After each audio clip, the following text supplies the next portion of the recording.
The Red House Mystery by A. Milne.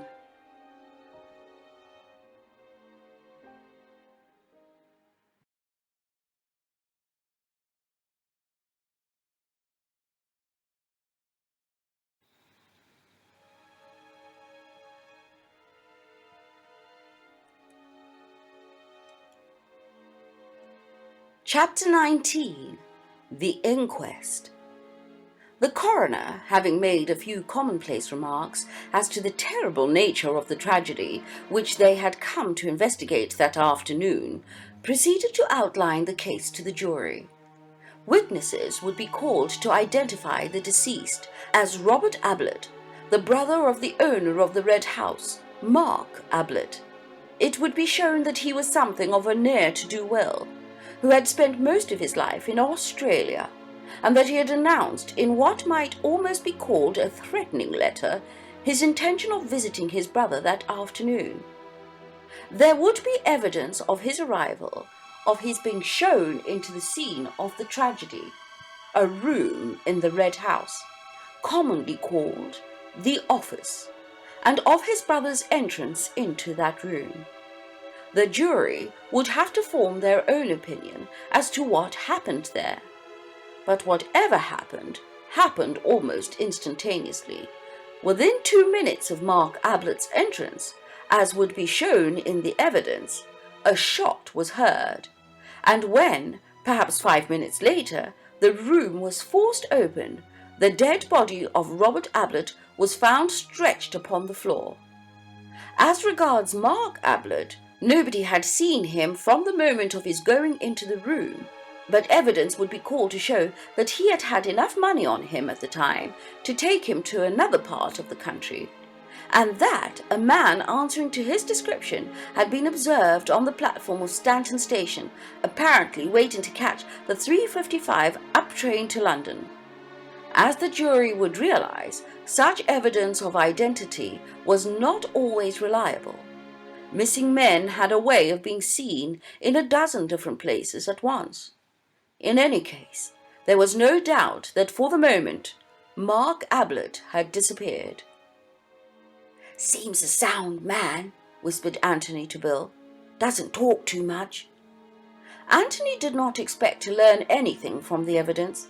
He knew the facts of the case so well by now, but he wondered if Inspector Birch had developed any new theories.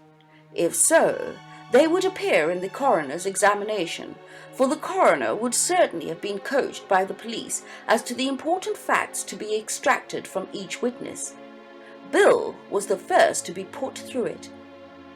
"Now, about this letter, Mr. Beverley," he was asked when his chief evidence was over. "Did you see it at all?" "I didn't see the actual writing. I saw the back of it. Mark was holding it up when he told us about his brother." "You don't know what was in it, then?" Bill had a sudden shock. He had read the letter only that morning. He knew quite well what was in it, but it wouldn't do to admit this. And then, just as he was about to perjure himself, he remembered Anthony had heard Cayley telling the inspector. "I knew afterwards, I was told, but Mark didn't read it out at breakfast." "You gathered, however, that it was an unwelcoming letter?" "Oh, yes." "Would you say that Mark was frightened by it?"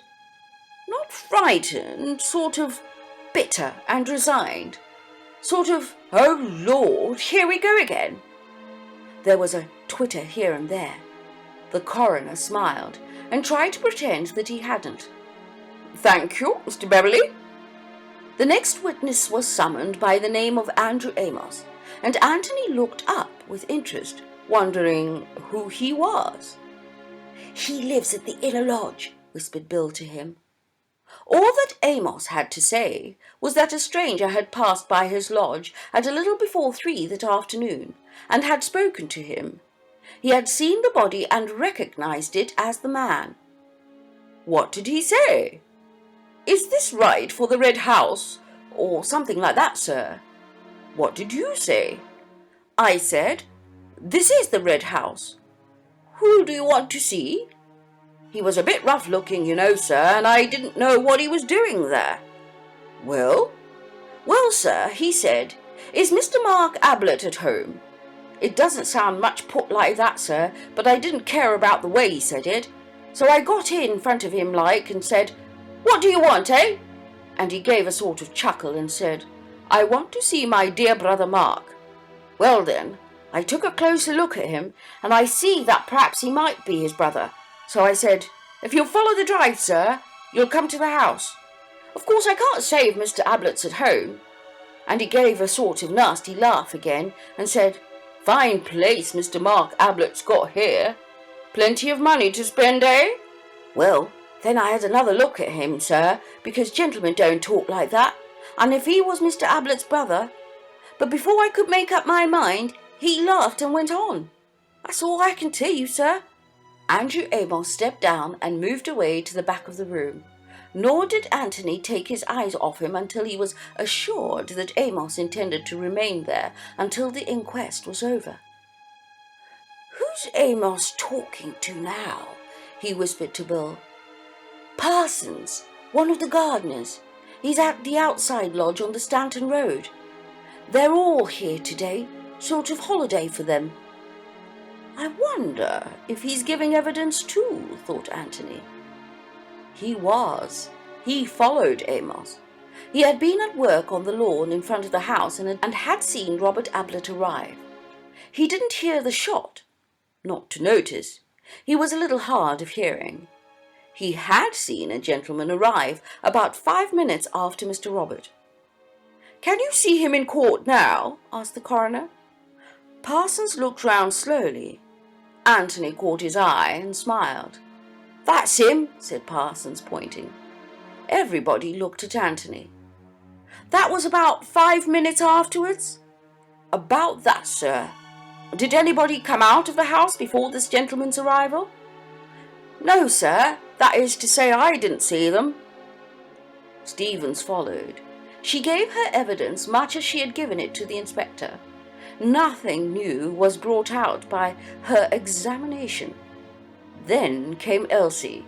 As the reporters scribbled down what she had overheard, they added in brackets "sensation" for the first time that afternoon. "How soon after you had heard this did the shot come?" asked the coroner. "Almost at once, sir." "A minute?" "I couldn't really say, sir. It was so quick." "Were you still in the hall?" "Oh, no, sir. I was just outside Mrs. Stevens' room. The housekeeper, sir." "You didn't think of going back to the hall to see what had happened?" "Oh, no, sir. I just went in to Mrs. Stevens and she said, 'Oh, what was that?' frightened like. And I said, 'That was in the house, Mrs. Stevens. That was. Just like something going off it was.'" "Thank you," said the coroner. There was another emotional disturbance in the room as Cayley went into the witness box. Not sensation this time, but an eager and, as it seemed to Anthony, sympathetic interest. Now they were getting to grips with the drama. He gave his evidence carefully, unemotionally, the lies with the same slow deliberation as the truth. Anthony watched him intently, wondering what it was about him which had this odd sort of attractiveness. For Anthony, who knew that he was lying, and lying, as he believed, not for Mark's sake, but his own, yet could not help sharing some of that general sympathy with him. "Was Mark ever in possession of a revolver?" asked the coroner. "Not to my knowledge. I think I should have known if he had been." "You were alone with him all that morning. Did he talk about his visit of Robert's at all?" "I didn't see very much of him in the morning. I was at work in my room and outside and so on. We lunched together and he talked of it then a little." "In what terms?" "Well," he hesitated and then went on, "I can't think of a better word than peevishly. Occasionally he said, 'What do you think he wants?' or 'Why couldn't he have stayed where he was?' or 'I don't like the tone of his letter. Do you think he means trouble?' He talked rather in that kind of way. Did he express his surprise that his brother should be in England? I think he was always afraid that he would turn up one day. Yes. You didn't hear any conversation between the brothers when they were in the office together? No. I happened to go into the library just after Mark had gone in, and I was there all the time. Was the library door open? Oh, yes. Did you see or hear the last witness at all? No. If anybody had come out of the office while you were in the library, would you have heard it? I think so, unless they had come out very quietly on purpose. Would you call Mark a hasty-tempered man? Cayley considered this carefully before answering. Haste-tempered, yes, he said, but not violent-tempered. Was he fairly athletic, active and quick? Active and quick, yes, not particularly strong. Yes? One more question. Was Mark in the habit of carrying any considerable sum of money about with him? Yes. He always had one £100 note on him, and perhaps £10 or £20 as well. Thank you, Mr. Cayley. Cayley went back heavily to his seat. Damn it, said Anthony to himself. Why do I like the fellow? Anthony Gillingham! Again, the eager interest of the room could be felt. Who was this stranger who had got mixed up in the business so mysteriously? Anthony smiled at Bill and stepped up to give his evidence. He explained how he had come to be staying at the George at Woodham, how he had heard that the Red House was in the neighbourhood, how he had walked over to see his friend Beverley, and had arrived just after the tragedy. Thinking it over afterwards, he was fairly certain that he had heard the shot, but it had not made an impression on him at the time. He had come to the house from the Woodham end, and consequently had seen nothing of Robert Ablett, who had been a few minutes in front of him. From this point his evidence coincided with Cayley's. You and the last witness reached the French windows together and found them shut? Yes. You pushed them in and came to the body. Of course you had no idea whose body it was? No. Did Mr. Cayley say anything? He turned the body over just to see the face, and when he saw it he said, "Thank God." Again, the reporters wrote, "Sensation." Did you understand what he meant by that? I asked him who it was, and he said that it was Robert Ablett. Then he explained that he was afraid at first it was the cousin with whom he lived, Mark. Yes. Did he seem upset? Yes, very much so at first. Less when he found out that it wasn't Mark. There was a sudden snigger from a nervous gentleman in the crowd at the back of the room, and the coroner put on his glasses and stared sternly in the direction from which it came. The nervous gentleman hastily decided that the time had come to do up his bootlace. The coroner put down his glasses and continued. Did anybody come out of the house while you were coming up the drive? No. Thank you, Mr. Gillingham. He was followed by Inspector Birch. The inspector, realizing that this was his afternoon and that the eyes of the world were upon him, produced a plan of the house and explained the situation of the different rooms. The plan was then handed to the jury. Inspector Birch, so he told the world, had arrived at the Red House at 4:42 p.m. on the afternoon in question. He had been received by Mr. Matthew Cayley, who had made a short statement to him, and he had then proceeded to examine the scene of the crime.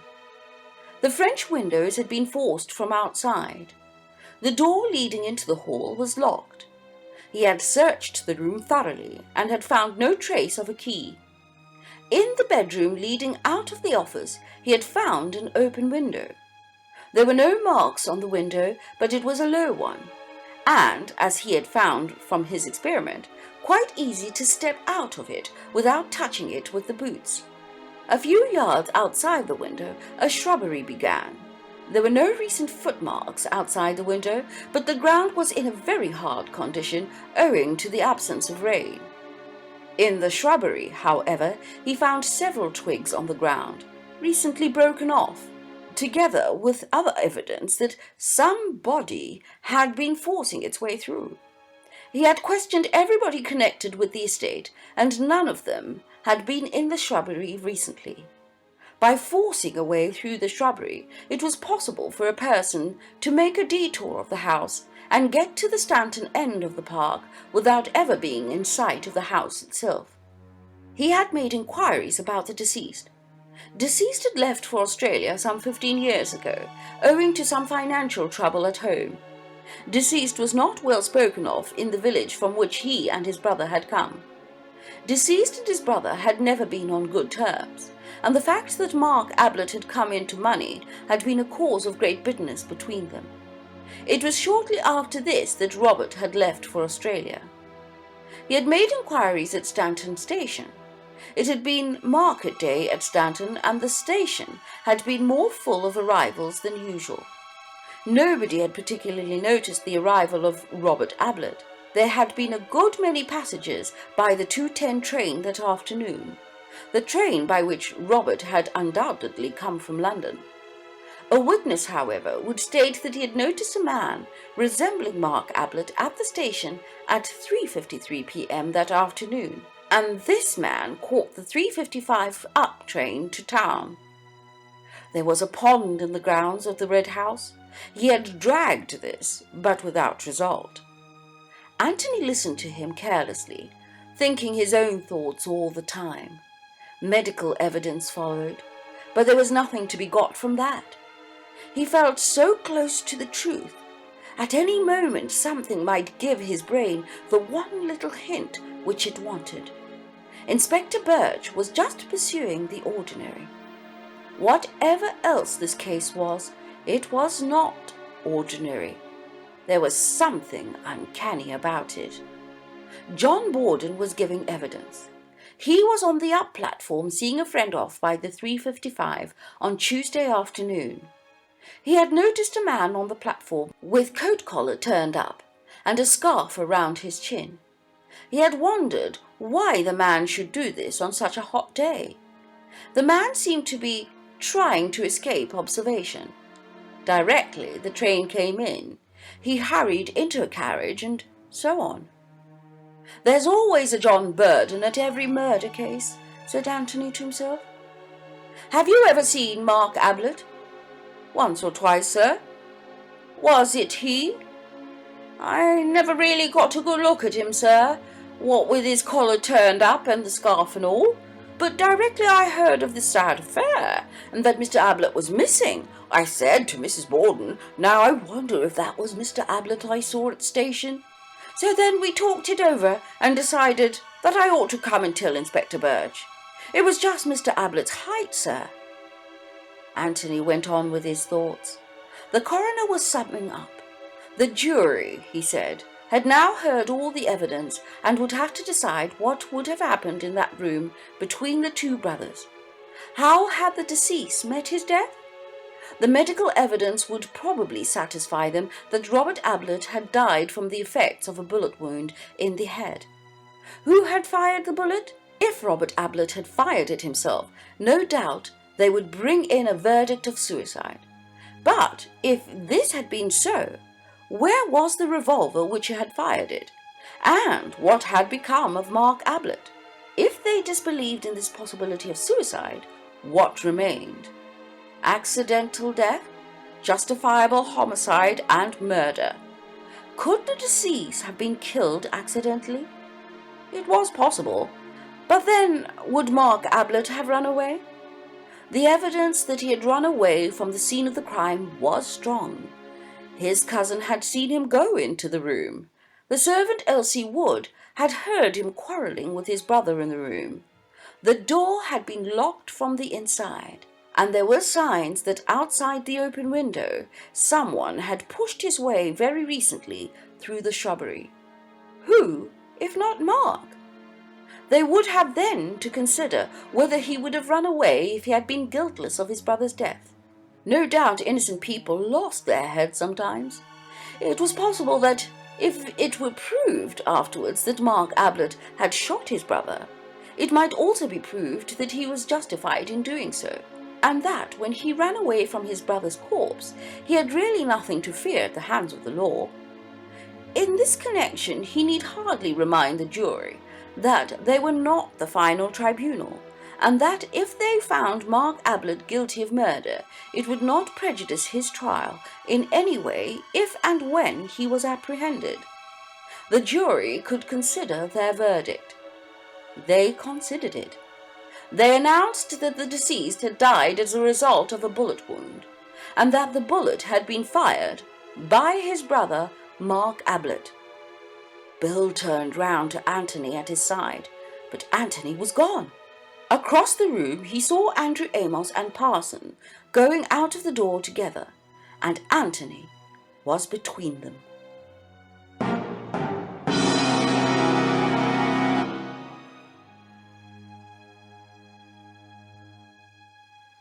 So, what did you think? Any comments? Any ideas? Put them in the comment section below. Let's discuss.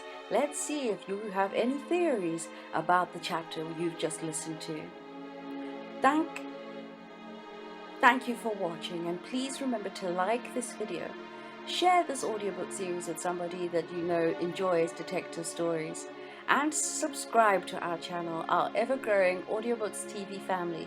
We'd really love you to be a part of us. And click the notification bell so that you don't miss out when we next upload the next chapter coming tomorrow.